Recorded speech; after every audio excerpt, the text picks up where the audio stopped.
ፊልማቸው ወይኔ ወይኔ ወይኔ ወይ ብቻውን ነው እሱ ብቻውን አባቱ ነው እያሳደገ ከእውነት የራቀ ውሸት ጋይስ ከእውነት የራቀ ውሸት ብቻውን አይደለም ሳምሪን ተሰድጋለች እሱም ያሰድጋል አብረው ናቸው ቤት ማግኘት ነበረ ፊልማቸው ቤቱን አግኝተዋል የፋኒና ሳምሪን መታረቅን በተመለከተ ትናንትና አንድ ቪዲዮ አጋርቻችሁ ነበር። ታዲያ ዛሬም እንግዲህ ይህንን ሐሳብ የሚደግፍ ጉዳይ ሊያሾ በስፋት በዩቲዩብ ገጿ ላይ መልእክቶችን ስታስተላልፍ ነበር። በቪዲዮ መግቢያ በደንብ ተመልክታችሁታል ብዬ አስባለሁ። ሊያ ደጋግማ የተናገረችው አንድ ነገር አለ።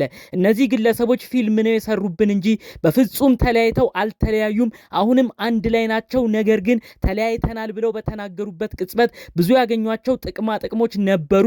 ከዛም ውስጥ በዋነኝነት ግንባር ቀደምነት ቤት አግኝተዋል። ስለዚህም ይህንን ይፋ አድርገው አሁን ደግሞ አንድ ላይ ነን ብለው መምጣቱም አሳፍሯቸው ነው እንጂ ፋኒና ሳምሪ አሁን አንድ ላይ ናቸው ስትል የተለያዩ ነጥቦችን ተናግራለች። ከዚህ ጉዳይ ጋር በተያያዘ የፋኑኤል ጠበቃ ነኝ፣ ፋኑኤል ሲበደል ዝም አልልም በማለት በሚዲያ ስትከራከርለት የነበረችው ወሳኟ ሄለን ሾው ፋኒና ሳምሪን እርቅ በተመለከተ ስለሚሰሙት ጉዳዮች የራሷን ነጥብና የራሷን መረጃዎች አጋርታለች። እጅግ ያልተጠበቀ ጉዳይም ተሰምቷል። ሁሉንም በዝርዝር አሰማችኋለሁ። የሰው መደሰት የሚያስደስታችሁ፣ የሰው መለያየት የሚያስከፋችሁ፣ በተለይ በፋኒና ሳምሪ መለያየት እጅግ አዝናችሁ እነዚህ ሰዎች እኮ አንድ ቢሆኑ ደስ ይለን ነበር፣ ለልጆቻቸው ሲሉም አብሮ ፈጣሪ ቢያኖራቸው ደስ ይለናል በማለት ለፋኒና ሳምሪ ጥሩ የተመኛችሁ በሙሉ እስቲ ይህንን ቪዲዮ ላይክ በማድረግ ጀምሩ።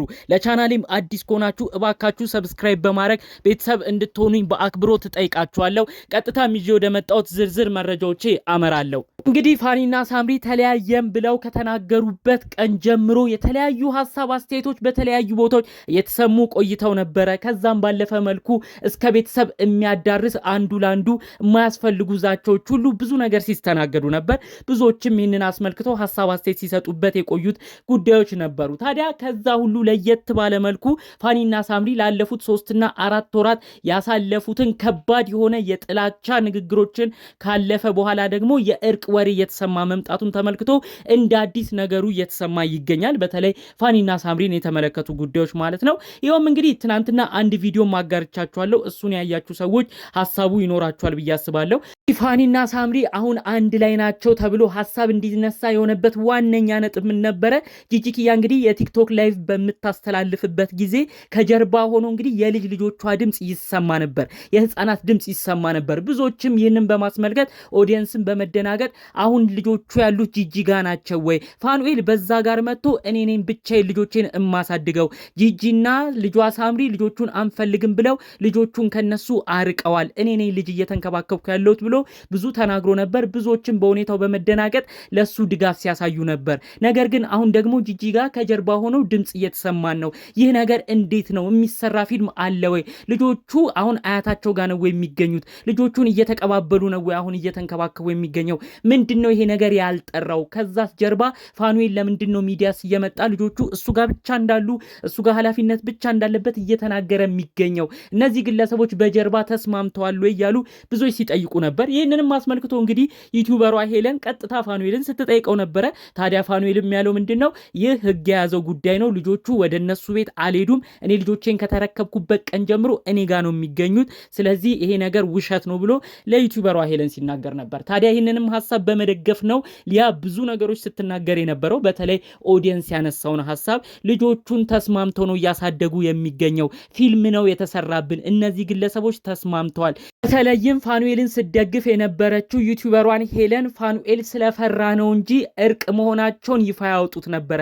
ነገር ግን ብዙ ሰው እንዳይወርድበትም ብዙ ሰው ድጋሚ ከነዚህ ሰዎች ጋር ተስማማ ብሎም ብዙ እንዳይናገሩት ስለፈራም ነው ይፋ ያላወጣው በማለት ሊያ እንግዲህ ቀደም ብላ በቲክቶክ በነበራት ላይቭ ቆይታ ላይ ትናንት ተናግራ ነበር። ታዲያ ይህንን ሐሳቧን ነው ሰፋ ባለመልኩ በቪዲዮ መግቢያ እንደተመለከታችሁት ዛሬ በነበራት የዩቲዩብ ቆይታ ላይ የተናገረችው ማለት ነው። እኛ ከዛም ከጀርመን ወሬውን ሰምተን ሰምተናል። እነዚህ ግለሰቦች ሚዲያ እንደሚዛዛቱት አይደለም። እነዚህ ግለሰቦች ለልጆቻቸው ሲሉ በጋራ እየሰሩ ነው። ፋኒና ሳምሪ እየተጠያየቁ ነው በማለት ጭምር ሐሳብ አስተያየቷን የሰጠችው ማለት ነው። ሊያሾ እንግዲህ አክላም የተናገረችው ወሳኝ ነጥብ አለ። እነዚህ ግለሰቦች ገንዘብ ነበር ችግራቸው፣ አሁን ገንዘብ የሚያገኙበትን ነገር ቀርፈዋል። በተለይ ደግሞ ከመንግስት ትልቅ ቤትን ተረክበዋል ብላ ሁሉ ብዙ ነገር ተናግራለች ማለት ነው። እንግዲህ ብዙዎቻችሁ ታስታውሳላችሁ ፋኑኤል ከ3 ሳምንታት በፊት ያጋራው አንድ ቪዲዮ ነበር። ልጆቼን እኔ ተረክቤያለሁ የማሳድግበት ቤት የለም ብሎ በጣም ተቸግሮ ነበር። በመቀጠልም የጀርመን ሀገር መንግስት የሚያምር ቤት ልጆቹን ምክንያት በማድረግ ሰጥቶት ነበር። ታዲያ ለዛም ቤት ፈጣሪውን ሲያመሰግን ሁሉ ነገር ከፈጣሪ ሆነልኝ፣ በተቸገርኩበት ሰዓት ፈጣሪ ደረሰልኝ፣ የሚያምር ቤት አገኘው ብሎ ቤቱን ሁሉ በዩቲዩብ ገጹ ላይም ሲያሳየን ሲያስመለክተን ነበር። ታዲያ እነዚህን ጉዳዮች በማንሳት ነው ሊያ ፋኑኤልና ሳምሪ ቤት እንዲያገኙ የሆኑት ተለያይተናል ብለው ስለተናገሩ ነው። ልጆቻቸውን ለየብቻ እንደሚያሳድጉም ካሳወቁበት ጊዜ ጀምሮ ነው። አሁን ደግሞ ቤታቸውን ስላገኙ በጋራ ነው የሚሰሩት። ቤቱም አንድ ላይ በፋኒና ሳምሪም የሚመራ አይነት ቤት ነው በማለት ነው እንግዲህ የራሷን ሐሳብ አስተያየት ስትናገር የነበረው። ከዛም አክላ እንግዲህ ሊያ ብዙ ንግግሮችን ተናግራለች። ጀርመን ሀገር ያሉ ሰዎች ይህንን መረጃም እንደሚያውቁ ጭምር ነው ስትናገር የነበረው። በሌላ በኩል ፋኑኤል ብዙ ሰው አሁን እሱንም እየረዳው ይገኛል። ብዙ ሰው የተቸገረ ስለመሰለው ብዙ እርዳታዎች በቲክቶክ ላይም ጌም ሲጮት ብዙ ኮይኖችን እየሰበሰበ ነው። ስለዚህ እነዚህ ግለሰቦች ተለያይተናል ብለው ብዙ ጥቅማ ጥቅሞችን እያገኙ ነው። መጀመሪያም ገንዘብ ነበር ችግራቸው። ይህንንም አስመልክቶ ይህንን ፊልም ሰርተው ብዙ ነገር አድርገዋል። ስለዚህ እነዚህ ግለሰቦች አሁን አንድ ላይ ናቸው በማለት ነው ዛሬም በድጋሜ ስትናገር የነበረው ማለት ነው። ሊያ በስተመጨረሻ ያለችው ግን ወሳኝ ነጥብ አለ። ፋኒና ሳምሪ አንድ ላይ ይቆያሉ እስከ ወደፊት ማለቴ አይደለም።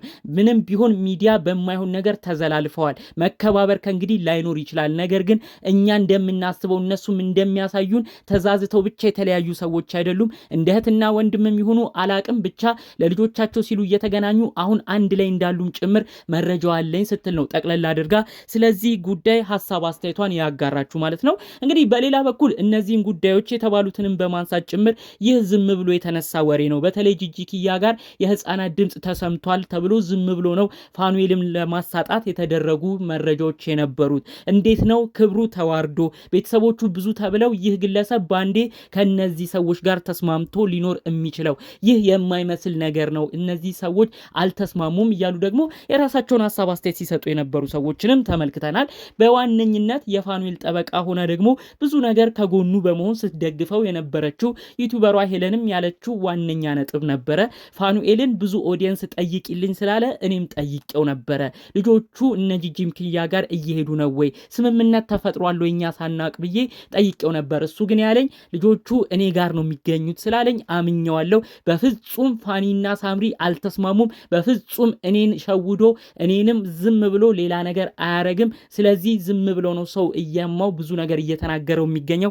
እኔ ይህንን አስረግጬ እናገራለሁ። ፋኒና ሳምሪ በፍጹም አንድ ላይ አልታዩም፣ አንድ ላይም አይደሉም ስትል ጉዳዩን በትንታኔ እየተናገረች የነበረው ማለት ነው። በዋነኝነት እንደውም ዩቲዩበሯ ሄለን ያለችው ፋኒና ሳምሪ እንደተባለው ተስማምተዋል ብላችሁ የምታስቡ ከሆነ እኔ ይህንን የዩቲዩብ አካውንቴን የቲክቶክ አካውንቴን ኢሜይሌን ሁሉ ሰጥታችሁ ስትፈልጉ ውሰዱት። በዚህን ያህል ደረጃ እኔ እርግጠኛ ነኝ እነዚህ ግለሰቦች ምንም አልደበቁኝም፣ ፋኒ ምንም አልዋሸኝም። አንድ ላይ በዚህን ያህል ፍጥነት የሚያዳርስ ነገርም የላቸውም። እኔ ይህንን እመሰክራለሁ።